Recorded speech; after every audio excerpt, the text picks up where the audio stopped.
ಗುರುವೇ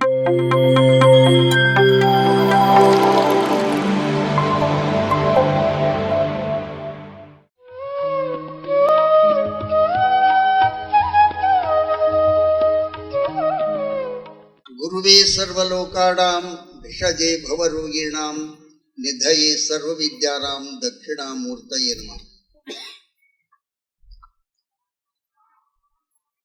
ಕ್ಷೇತ್ರಾಧಿದೇವತೆ ಶ್ರೀ ಮಲ್ಲಿಕಾರ್ಜುನನ ಪವಿತ್ರ ಚರಣಾರವಿಂದಗಳಲ್ಲಿ ಅನಂತಾನಂತ ದೀರ್ಘದಂಡ ಪ್ರಣಾಮಗಳನ್ನು ಸಲ್ಲಿಸಿ ಇವತ್ತಿನ ಶುಭ ದಿವಸ, ಈ ಶುಭ ದಿವಸದಲ್ಲಿ ಪ್ರತಿ ವರ್ಷದಂತೆ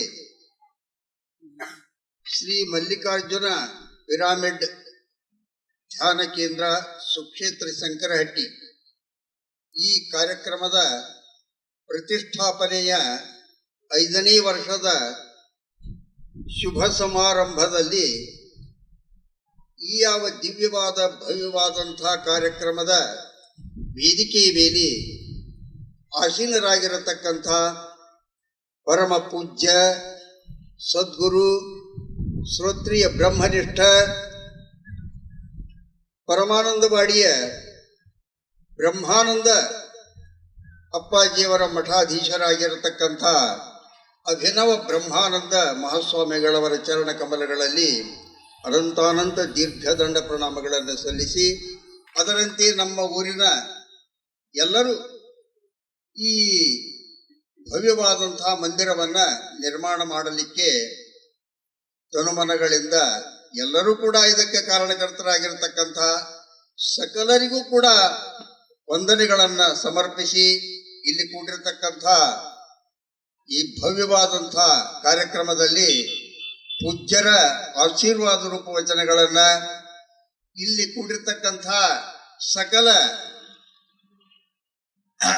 ಮಹಾನುಭಾವಿಗಳ ಉತ್ತಮೋತ್ತಮವಾಗಿರತಕ್ಕಂಥ ಮಾತುಗಳನ್ನು ಕೇಳಿ ನಮ್ಮ ಜನ್ಮವನ್ನು ಪಾವನ ಮಾಡಿಕೊಳ್ಳಲಿಕ್ಕೆ ಬಂದಿರತಕ್ಕಂಥ ಇಲ್ಲಿ ಬಂದಿರತಕ್ಕಂಥ ಸಕಲ ಅಣ್ಣ ತಮ್ಮಂದಿರಿಗೂ ಅಕ್ಕ ತಂಗಿಯರಿಗೂ ಕೂಡ ಹೃತ್ಪೂರ್ವಕ ನಮನಗಳನ್ನು ಸಲ್ಲಿಸಿ, ಈ ಹೊತ್ತಿನ ಕಾರ್ಯಕ್ರಮದಲ್ಲಿ ನನ್ನನ್ನು ಕರೆದು ಒಂದೆರಡು ಮಾತುಗಳನ್ನು ಹೇಳು ಅಂತಂದಾಗ ನನಗಿದ್ರ ಬಗ್ಗೆ ಹೆಚ್ಚು ಅಭ್ಯಾಸ ಇಲ್ರಿ.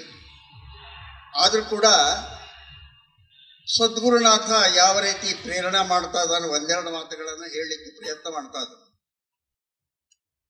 ಧ್ಯಾನ ಮಂದಿರದಲ್ಲಿ ಮಾಡತಕ್ಕಂಥದ್ದು ಯಾವುದು ಅಂದ್ರೆ ಧ್ಯಾನ. ಧ್ಯಾನ ಅನ್ನತಕ್ಕಂಥ ಪದ ಶಬ್ದ ಇದು ಬರಲಿಕ್ಕೆ ಕಾರಣ ಏನು? ಈ ಧ್ಯಾನ ಅಂದ್ರೆ ಏನು ಅಂದ್ರೆ ಇದು ತ್ರಿಪುಟಿಯುಕ್ತವಾಗಿರತಕ್ಕಂಥದ್ದು ಧ್ಯಾನ. ಧ್ಯಾನ ಅಂದ್ರೆ ಒಂದೇ ಇಲ್ರಿ, ಇದು 3ರಿಂದ ಕೂಡಿದಂಥದ್ದು ಒಂದು ಧ್ಯಾನ ಅಂದ್ರೆ ಅದರಲ್ಲಿ ಒಂದು ಭಾಗ ಒಂದು ಅಂಗದ ಧ್ಯಾನ, ಒಂದು ಅಂಗ, ಧ್ಯಾತೃ ಒಂದು ಅಂಗ, ಧ್ಯೇಯ ಒಂದು ಅಂಗ. ಈ ತ್ರಿಪುಟಿಯಲ್ಲಿ ಧ್ಯಾನ, ಧ್ಯೇಯ ಮತ್ತು ಧ್ಯಾತೃ ಅಂತ. ಈ ಧ್ಯಾನ ಆಗಬೇಕಾದ್ರೆ ಧ್ಯಾನ ಅಂದ್ರೆ ಏನು? ಕ್ರಿಯೆ. ಧ್ಯಾನ ಧ್ಯಾತೃ ಧ್ಯೇಯದ ಮಧ್ಯದಲ್ಲಿ ಸದೋದಿತವಾಗಿ ನಡೆಯತಕ್ಕಂಥ ಕ್ರಿಯೆಗೆ ಧ್ಯಾನ ಅಂತಾರೆ. ಇದು ನಮ್ಮ ಅಧ್ಯಾತ್ಮ ಶಾಸ್ತ್ರಗಳಲ್ಲಿ ಬರ್ತಕ್ಕಂಥದ್ದು. ಪೂಜ್ಯರು ಕೂಡ ಇದರ ಬಗ್ಗೆ ಸಾಕಷ್ಟು ನಮಗೆ ತಿಳಿಸ್ಕೊಟ್ಟಾರು, ಇನ್ನೂ ತಿಳಿಸ್ಕೊಡ್ತಾ ಇದ್ದಾರೆ. ಇರಲಿ, ಈ ಧ್ಯಾನ ಅನ್ನತಕ್ಕಂಥದ್ದು ಏನು ಮಾಡ್ತೈತಿ ಅಂದ್ರೆ ಧ್ಯಾತೃವಿನನ್ನ ಧ್ಯೇಯದಲ್ಲಿ ಹೋಗಿ ಲಯವನ್ನು ಮಾಡತಕ್ಕಂಥ ಸ್ಥಿತಿ ಧ್ಯಾನ. ಅದಕ್ಕೆ ಧ್ಯಾನದ ಕಿಮ್ಮತ್ತು ಬಹಳ ದೊಡ್ಡದೈತ್ರಿ. ಆ ಧ್ಯಾತೃವಿನನ್ನು ಏನು ಮಾಡ್ತೈತಿ? ಧ್ಯೇಯದಲ್ಲಿ ಹೋಗಿ ಲಯವನ್ನು ಮಾಡತಕ್ಕಂಥದ್ದು. ಆ ಧ್ಯೇಯದಲ್ಲಿ ಹೋಗಿ ಅತ್ಯಂತ ಲಯವನ್ನು ಮಾಡಿ ಒಂದೇ ಒಂದಾಗಿ ಅಭೇದ ರೂಪಾತ್ಮಕವಾಗಿ ಮಾಡತಕ್ಕಂಥದ್ದು ಯಾವುದು? ಧ್ಯಾನ. ಆದ್ದರಿಂದ ಆ ಧ್ಯಾನಕ್ಕೆ ಮಹತ್ವ ಐತೆ. ಈ ಧ್ಯಾನ ಮಾಡಲಿಕ್ಕೆ ಯಾರು ಮಾಡ್ತಾ ಇದಾರಂದ್ರೆ ಜೀವಾತ್ಮ ಧ್ಯಾನವನ್ನು ಮಾಡ್ತಾ ಇದ್ದಾನೆ. ಅವನಿಗೆ ಧ್ಯಾತೃ ಅಂತಾರೆ. ಶರೀರದಲ್ಲಿ ಅವನು ಜೀವಾತ್ಮ ಅಂತಾರೋ. ಆ ಜೀವಾತ್ಮ ಧ್ಯಾನವನ್ನು ಮಾಡ್ತಾ ಇದ್ದಾನೆ. ಹಾಗಂದ್ರೆ ಅಂತಃಕರಣದ ವೃತ್ತಿ ರೂಪವಾಗಿ ನಡೆಯತಕ್ಕಂಥದ್ದು ಧ್ಯಾನ. ಅದು ಧ್ಯಾನ ಯಾವುದಕ್ಕೋಸ್ಕರ? ಧ್ಯೇಯಕ್ಕೋಸ್ಕರ. ಧ್ಯೇಯ ರೂಪವಾದದ್ದು. ಆ ಧ್ಯೇಯ ರೂಪದಲ್ಲಿ ಧ್ಯಾನ ಹೋಗಿ ಅಲ್ಲಿ ಲಯವನ್ನು ಹೊಂದಿದಾಗ ಧಾತೃ ಧ್ಯಾನ ಧ್ಯೇಯ ಅನ್ನತಕ್ಕಂಥ ಮೂರು ನಾಶಿಯಾಗಿ ಅಭೇದ ರೂಪವಾದಂಥ ಸ್ಥಿತಿಯನ್ನು ಕಾಣತಕ್ಕಂಥದ್ದು ಜೀವನು. ಅದರಿಂದ ಒಂದು ಪರಮಾನಂದವನ್ನು ಕಾಣತಕ್ಕಂಥ ಸ್ಥಿತಿ ಇದು ಧ್ಯಾನದಿಂದ ಲಭ್ಯ. ಅದನ್ನೇ ಗೀತೆಯಲ್ಲಿ ಶ್ರೀಕೃಷ್ಣ ಪರಮಾತ್ಮ ಹೇಳ್ತಾ ಇದ್ದಾನೆ. ಮನೋಲಯ ರೂಪವಾಗಿರತಕ್ಕಂತಹ ಸ್ಥಿತಿಯನ್ನ ನೀನು ಅಳವಡಿಸಿಕೊಳ್ಳಬೇಕಪ್ಪ ಅರ್ಜುನ ಅಂತ ಕೇಳಿದಾಗ ಅರ್ಜುನ ಹೇಳ್ತಾನ್ರಿ, ಅದು ಸಾಧ್ಯ ಇರಲಾರ್ದ ಮಾತು ಕೃಷ್ಣ ಅಂತ ಹೇಳ್ತಾನ. ಮನಸ್ಸನ್ನ ನಿಗ್ರಹ ಮಾಡಂತಂದ್ರೆ ಅದು ಸಾಧ್ಯ ಇರಲಾರದ್ದು. ಮನಸ್ಸನ್ನ ನಿಗ್ರಹ ಮಾಡಲಿಕ್ಕೆ ಯಾರಿಗೂ ಬರೋದಿಲ್ರಿ.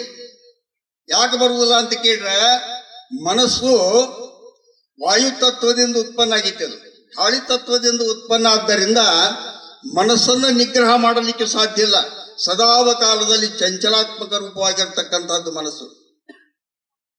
ಅದು ಅಲ್ಲದೆ ಮನಸ್ಸು ರಜೋಗುಣಾತ್ಮಕವಾಗಿರೋಣದರಿಂದ ಚಂಚಲ, ವಾಯುವಿನಿಂದ ಹುಟ್ಟಿರೋಣದರಿಂದ ಚಂಚಲ.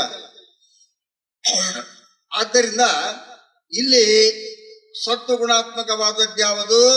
ಅಂತಃಕರಣದಲ್ಲಿ ಬುದ್ಧಿ. ತಮೋಗುಣಾತ್ಮ ರೂಪವಾಗಿರ್ತಕ್ಕಂಥದ್ದು ಯಾವುದು? ಅಹಂಕಾರ. ರಜೋಗುಣಾತ್ಮಕ ರೂಪವಾಗಿರ್ತಕ್ಕಂಥದ್ದು ಮನಸ್ಸು. ಈ ಮನಸ್ಸನ್ನ ನಿಗ್ರಹ ಮಾಡಲಿಕ್ಕೆ ಸಾಧ್ಯ ಇಲ್ಲ.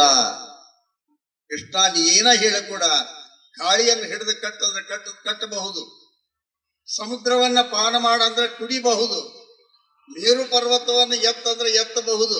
ಆದ್ರೆ ಮನಸ್ಸನ್ನ ನಿಗ್ರಹ ಮಾಡಲಿಕ್ಕೆ ಸಾಧ್ಯ ಇಲ್ಲ ಅಂತ ಕೃಷ್ಣ ಪರಮಾತ್ಮನಿಗೆ ಅರ್ಜುನ ಹೇಳ್ತಾ ಇದ್ದಾನೆ. ಚಂಚಲಂ ಹಿ ಮನಃ ಕೃಷ್ಣ ಪ್ರಮಾತಿ ಬಲವದೃಢಂ ತಸ್ಯಾಹಂ ನಿಗ್ರಹಂ ಮನ್ಯೋ ವಾಯೋರಿವ ಸುದುಷ್ಕರಂ. ಸಾಧ್ಯ ಇಲ್ಲ. ಪ್ರತಿ ಕ್ಷಣದಲ್ಲಿ ಎಲ್ಲಾ ಇಂದ್ರಿಯಗಳನ್ನು ವಿಷಯಗಳಲ್ಲಿ ಪ್ರತಿ ಕ್ಷಣದಲ್ಲಿ ಓಡಾಡಿಸತಕ್ಕಂಥ ಮನಸ್ಸನ್ನ ನಿಗ್ರಹ ಮಾಡಂತ ಹೇಳ್ರಿ ಹೆಂಗ ಸಾಧ್ಯ ಕೃಷ್ಣ ಪರಮಾತ್ಮ ಅಂತ ಕೇಳ್ತಾನ. ಅವಾಗ ಕೃಷ್ಣ ಹೇಳ್ತಾನ್ರಿ, ಅಸಂಶಯಂ ಮಹಾಬಾಹೋ ಮನೋ ದುರ್ನಿಗ್ರಹಂ ಚಲಂ ಅಭ್ಯಾಸೇಣೋತ ಕೌಂತೆಯ ವೈರಾಗ್ಯೇಣ ಚ ಗ್ರಹ್ಯತೆ ಅಂತ ಹೇಳ್ತಾನೆ. ಅಸಂಶಯಂ ಮಹಾಬಾಹೋ, ನೀ ಹೇಳ್ತಕ್ಕಂಥದ್ದು ನಿಜ ಆಯ್ತಪ್ಪ ಅರ್ಜುನ. ಮನಸ್ಸನ್ನು ನಿಗ್ರಹ ಮಾಡಲಿಕ್ಕೆ ಯಾರಿಂದಲೂ ಸಾಧ್ಯ ಇಲ್ಲ. ಆದ್ರೆ ಎರಡು ಉಪಾಯಗಳದ ಮನಸ್ಸನ್ನು ನಿಗ್ರಹ ಮಾಡಲಿಕ್ಕೆ. ಒಂದು ಯೋಗಾಭ್ಯಾಸ ಮೂಲಕವಾಗಿ, ಪತಂಜಲಿ ಯೋಗಶಾಸ್ತ್ರದಲ್ಲಿ ಹೇಳಿರ್ತಕ್ಕಂಥ ಯೋಗಾಭ್ಯಾಸ ಮೂಲಕವಾಗಿ ಆ ಮನಸ್ಸನ್ನು ನಿಗ್ರಹ ಮಾಡಲಿಕ್ಕೆ ಸಾಧ್ಯ. ಇನ್ನ ವಿಷಯಗಳಲ್ಲಿರತಕ್ಕಂಥ ನಿರಸನ ಬುದ್ಧಿಯಿಂದ ಮನಸ್ಸನ್ನು ನಿಗ್ರಹ ಮಾಡಲಿಕ್ಕೆ ಸಾಧ್ಯ. ವಿಷಯಗಳಲ್ಲಿ ಆ ನಿರಸನ ಬುದ್ಧಿ ಬರಬೇಕ್ರಿ. ನಿರಸನ ಬುದ್ಧಿ ಇದು ಅಭ್ಯಾಸ ರೂಪವಾಗಿ ಬರತಕ್ಕಂಥದ್ದು. ಸದ್ಗುರುವಿನ ಮುಖಾಂತರ, ಸಚ್ಛಾಸ್ತ್ರಗಳ ಮುಖಾಂತರ ಇದು ತಿಳಿದುಕೊಂಡು ಅಭ್ಯಾಸ ಮುಖಾಂತರವಾಗಿ ಆ ವಿಷಯಗಳಲ್ಲಿ ನಿರಸನ ಭಾವವನ್ನ ಕಂಡು ಅಲ್ಲಿ ಮನಸ್ಸನ್ನು ನಿಗ್ರಹ ಮಾಡಲಿಕ್ಕೆ ಸಾಧ್ಯ ಅನ್ನತಕ್ಕಂಥ ವಿಚಾರವನ್ನ ಹೇಳ್ತಾ ಇದ್ದಾನು. ಅದಕ್ಕೆ ಧ್ಯಾನ ಅನ್ನತಕ್ಕಂಥದ್ದು ಇಲ್ಲಿ ಯಾವ ರೂಪ? ನಮ್ಮ ಪೂಜ್ಯ ಪತ್ರಿಜಿಯವರು ಅದನ್ನು ಯಾವ ರೂಪ ಅನ್ನೋದನ್ನು ಹೇಳ್ಕೊಂಡು ಬಂದಾರು. ಈ ನಮ್ಮ ಶ್ವಾಸೋಚ್ಛ್ವಾಸ ಉಸಿರಾಡತಕ್ಕಂಥ ಈ ವಾಯುವನ್ನ ಒಂದೇ ಸ್ಥಾನದಲ್ಲಿ ಅದರ ಮೇಲೆ ನಮ್ಮ ದೃಷ್ಟಿಯನ್ನು ಇಟ್ಟುಕೊಂಡು, ಅದರ ಮೇಲೆ ನಮ್ಮ ವೃತ್ತಿಯನ್ನು ಇಟ್ಟುಕೊಂಡು ಸದಾವಕಾಲದಲ್ಲಿ ಶಾಂತ ರೂಪದಿಂದ ಕೂಡಿಕೊಂಡಿರ್ತಕ್ಕಂಥದ್ದ ಧ್ಯಾನ ಅನ್ನತಕ್ಕಂಥ ವಿಚಾರವನ್ನ ಇಲ್ಲಿ ಹೇಳಲ್ಪಡ್ತದೆ. ಆದರೆ ಧ್ಯಾನ ಅನ್ನತಕ್ಕಂಥದ್ದು ಇದು ಧಾತೃ ಮತ್ತು ಧ್ಯೇಯದ ಮಧ್ಯದಲ್ಲಿ ನಡೆಯತಕ್ಕಂಥ ಕ್ರಿಯೆ ಅಂತದೆ. ಆ ಕ್ರಿಯೆಯನ್ನ ನಾವಾದರೂ ಕೂಡ ಅಳವಡಿಸಿಕೊಂಡು ನಾವು ನಮ್ಮ ಹೃದಯದಲ್ಲಿರ್ತಕ್ಕಂಥ ಆ ಪರಮಾತ್ಮನನ್ನ ಕಾಣುವುದಕ್ಕಾಗಿ ಸದಾವಕಾಲದಲ್ಲಿ ಪರಮಾತ್ಮನ ಚಿಂತನ ರೂಪವಾಗಿ ಆಗಲಿ, ಧ್ಯಾನ ರೂಪವಾಗಿ ಆಗಲಿ, ಆ ಕ್ರಿಯೆಯಿಂದ ಆ ಧ್ಯೇಯ ರೂಪನಾಗಿರ್ತಕ್ಕಂತಹ ಪರಮಾತ್ಮನಲ್ಲಿ ನಮ್ಮ ಮನೋವೃತ್ತಿಯನ್ನು ಲಯ ಮಾಡಿ ನಾವು ಆನಂದವನ್ನು ಪಡೆಯೋಣ ಅನ್ನುವಂಥ ನನ್ನ 4 ವಾಕ್ಪುಷ್ಪ ರೂಪವಾಗಿರತಕ್ಕಂಥ ಈ ಮಾತುಗಳನ್ನು ಸದ್ಗುರು ಚರಣಾರವಿಂದಗಳಲ್ಲಿ ಸಲ್ಲಿಸಿ ನನ್ನ ಮಾತಿಗೆ ವಿರಾಮ ಹೇಳ್ತೀನಿ. PMC ಕನ್ನಡ ಚಾನೆಲ್ ಅನ್ನು ಲೈಕ್ ಮಾಡಿ, ಶೇರ್ ಮಾಡಿ, ಸಬ್ಸ್ಕ್ರೈಬ್ ಮಾಡಿ ಮತ್ತು ಮಾಡಿಸಿ. ಎಲ್ಲರಿಗೂ ಧನ್ಯವಾದಗಳು.